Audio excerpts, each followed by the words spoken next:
ആവണി സൂചിപ്പിച്ചതുപോലെ തന്നെ പശ്ചിമേഷ്യ വീണ്ടും അശാന്തമായി തുടരുന്നു എന്നുള്ളതാണ് ഏറ്റവും പ്രധാനപ്പെട്ടത്. യുദ്ധം കടുക്കുകയാണ് എന്ന് തന്നെ ഈ ഘട്ടത്തിൽ പറയേണ്ടി വരും.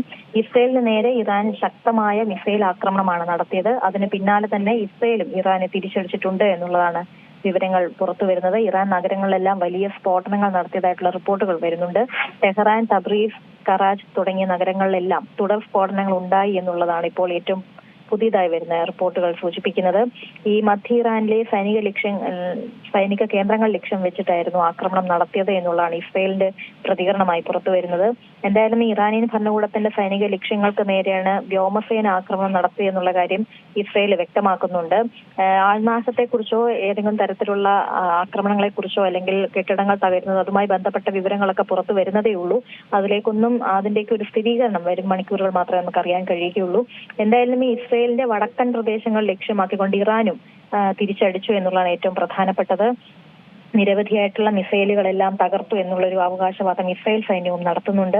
എന്തായാലും ആക്രമണങ്ങൾ ഇപ്പോഴും തുടരുന്നുണ്ട്, വീണ്ടും തിരിച്ചടിക്കുന്നു എന്നുള്ളതാണ് ഏറ്റവും പ്രധാനപ്പെട്ട കാര്യം. പശ്ചിമേഷ്യയിൽ നേരത്തെ ആവണി സൂചിപ്പിച്ചതുപോലെ ഒരു സമവായ ചർച്ചയിലേക്കോ ഒരു വെടിനിർത്തലിലേക്കോ ഒക്കെ കാര്യങ്ങൾ പോകുന്നുവെന്ന് പല ഘട്ടത്തിലും നമ്മൾ കരുതിയിരുന്നെങ്കിൽ പോലും അതിൽ നിന്നെല്ലാം വ്യത്യസ്തമായി വീണ്ടും ആക്രമണങ്ങളിലേക്ക് വരുന്നു എന്നുള്ളതാണ് ഏറ്റവും പ്രധാനപ്പെട്ടത്. മറ്റൊരു വിവരമുള്ളത് ഏപ്രിലിൽ നടന്ന ഒരു വെടിനിർത്തലിന് ശേഷം ഇറാൻ ഇപ്പോൾ ഇസ്രായേലിനെ നേരിട്ട് ആക്രമിക്കുന്നത് ആദ്യമായിട്ടാണ്. നമുക്കറിയുന്ന പോലെ ഈ ഗൾഫ് മേഖലകളിലൊക്കെയാണ് കാര്യമായ രീതിയിൽ ഇറാന്റെ ഒരു ആക്രമണങ്ങളൊക്കെ ഇതുവരെ ഉണ്ടായിരുന്നത്.